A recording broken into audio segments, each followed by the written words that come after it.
mu gihugu cy'u Rwanda ibintu byamaze guhindura isura, abantu bose bumiwe ndetse no kwisi muri rusange bakomeje gutanga ibitekerezo bigiye bitandukanye bavuga kuwo bita Solange Keita, umugore w'umunyarwandakazi ariko waje gukora ibintu navuga ko bitari byiza hariya muri Thailand ubwo ari mu marushanwa y'ubwiza.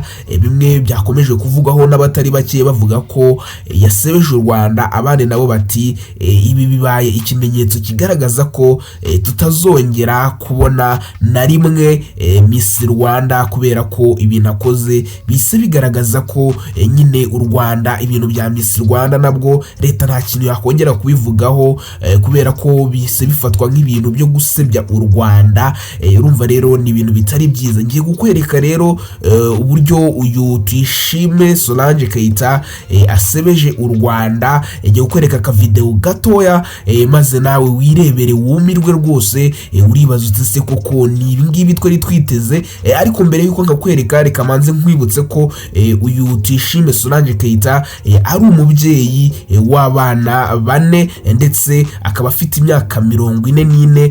Yarakoze agashya rero ubwo bwari ubwa mbere umunyarwandakazi agaragaye muri Miss Universe, noneho by'umwihariko muri 2025. Bikaba ari irushanwa ridasanzwe rwose ku rwego rw'isi, aho nyine buri muntu wese abarwanira ishema ryo kugira ngo yegukane iryo kamba, kubera ko iyo wegukanye iryo kamba uhabwa asaga miliyoni 200 z'idolari. Urumva na amafaranga menshi cyane. Hano rero uyu mukobwa cyangwa se uyu mugore yijyanye muri iri rushanwa. Muri make ntabwo ari igihugu cyamwishyuriye.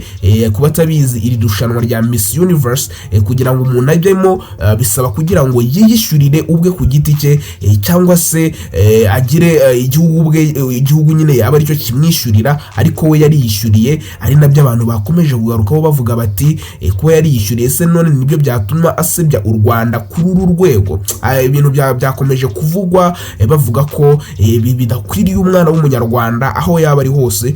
Nubwo uyu mwana w'umunyarwanda cyangwa se uyu mukobwa yiberaga hariya muri Canada, ariko ngo ntibivuze ko yagakwiye kwandagaza igihugu yavuyemo kandi aricyo nyine yagiye ahagarariye ngo agende ameze nka gutya. Reka nkwereke rero video y'uburyo yagaragaye cyangwa se uburyo we yimuritse muri Miss Universe. Nuko nguko yarasa, nuko byari bimeze.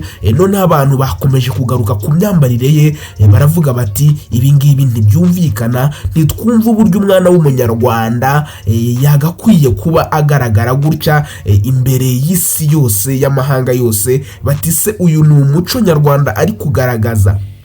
Uramutse ugiye kureba uyu mukobwa ukareba ubuzima bwe, ukareba uburyo asanzwe ameze, usanga ko ari umugore wihesha agaciro, ubusa neza rwose, wambaye yikwije, ubona ko nyine ari umugore w'umunyarwanda koko. Ariko abantu benshi bumvaga ko arajya muri Miss Universe 2025 asa neza, asa nk'umunyarwanda koko, yambaye yikwije. Ariko nawe ndebera ukuntu yagiye yambaye rwose. Ibintu byakomeje kuvugwaho n'abatari bake bavuga ko ibi ngibi rwose atari ibintu bikwiriye umwana w'umunyarwanda, ari igisebo ku banyarwanda. Nubwo bamwe rero bakomeje kuvuga ko uyu Tuyishime Solange Keita yagaragaje igihugu cyacu nabi, yagakwiye kuba yiyubashye nyine akagaragara nk'umunyarwandakazi, ariko mu by'ukuri uyu Tuyishime muri bake ni umuntu ukomeye mu buzima busanzwe, kubera ko amaze imyaka irenga 15 akoresha amarushanwa y'ubwiza nk'urubuga nyine rwo gutangiza impinduka.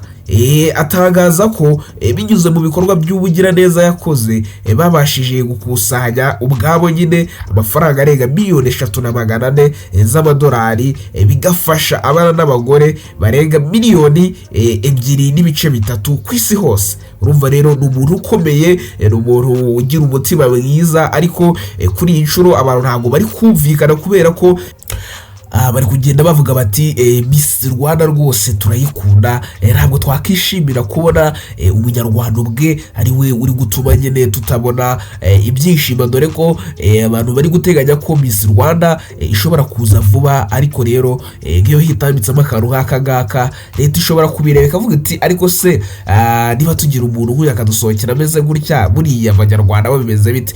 Ariko natwe nk'abanyarwanda dukumbuye kubona abandi bakobwa bameze nka Miss Jory, abandi bakobwa bameze nka Miss Naomi, abandi bakobwa bameze nka Miss Muheto, abakobwa nyine basa neza rwose, tuza tukabona natwe tukumva ko igihugu cyacu by'ukuri nk'uko bakivuga kigira abakobwa beza, atari ibyo kuva byarasigaye mu migani gusa, noneho tukagira natwe ubwacu tubyibonera. Kandi murabizi neza ko Miss Rwanda yahagaritswe bitewe n'uburiganya bwagaragaye muri Miss Rwanda, aho bita Prince Kid yaje kugaragara ko asaba icyo nakita nka ruswa ku abakobwa nyine kugira ngo abaheshe ikamba. Ibintu nyine byatumye leta ivuga iti ibi bintu nta nubwo byumvikana rwose, ntabwo twumvaga ko iri rushanwa twizeraga gutya igihugu cyose n'isi yose muri rusange byakurikiranaga niba ari mu buriganya, ari byo byababaje leta maze bagahita bayihagarika. None ubu ngubu hongeye kugaragara akantu navuga kari keza kagaragaza ko Miss Rwanda nyine ishobora kongera kuba, kubera ko kubona umunyarwandakazi agaragaye muri Miss Universe 2025 ni ibintu bitari bibi, ni ibintu byiza. Nubwo abaturage bamwe na bamwe bagiye mu ma comment bagenda bavuga bati ntabwo yari yambaye neza, nyine yasebeje u Rwanda, ariko ntawamenya wasanga iri atari yo mpamvu yatuma nyine mu Rwanda bavuga bati ibi ngibi ntabwo byumvikana, ahubwo nyine ari n'ishema ku Rwanda, kubera ko buriya kumara imyaka u Rwanda rumaze rukoresha Miss Rwanda ariko nta muntu urajya muri Miss Universe, ariko hakaza umugore uturutse muri Canada agahita ajya muri Miss Universe w'umunyarwanda, nabyo ntabwo ari ibintu bibi, ni ibintu byiza. Ndakeka na ba Miss Jory ni ibintu babona bakavuga bati natwe ni ibi twakifuje kuzageraho, nubwo ubushobozi wenda bwaba buke, kubera ko amakuru nkura ku binyamakuru avuga ko kujya muri Miss Universe iyo igihugu kitakwishingiye, muri make kitakwishyuriye amafaranga uyishyura ku giti cyawe, urumva rero ni ibintu biba bitoroshye kugira ngo kandi ujye guhatana n'abantu bagera mu 121, ni abantu baba atari bake.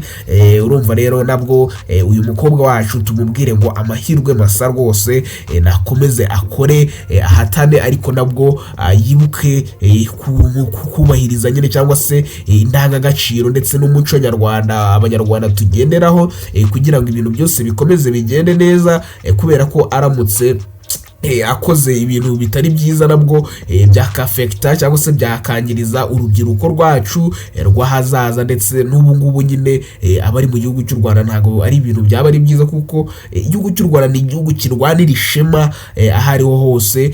Rero urumva dukeneye umuntu uza agatwara wenda nka Miss Universe, umuntu uza akaza mu ba mbere muri Miss Universe ariko atadusebeje, kubera ko buriya umuco wacu ugomba guhora ari umuco, kandi n'abana bazaza bakazawukurikiza, nubwo isi yatera imbere kajana, abana bacu nabwo bagomba kuzawukurikiza rwose, kubera ko umuco nyarwanda ntugomba kuvaho. Ukamenya ko rero iki cyangwa se iri rushanwa riri kubera muri Thailand muri Bangkok, iri ngiri finale yaryo izaba ku itariki 21 z'ukwezi kwa 11 muri uyu mwaka turimo 2025.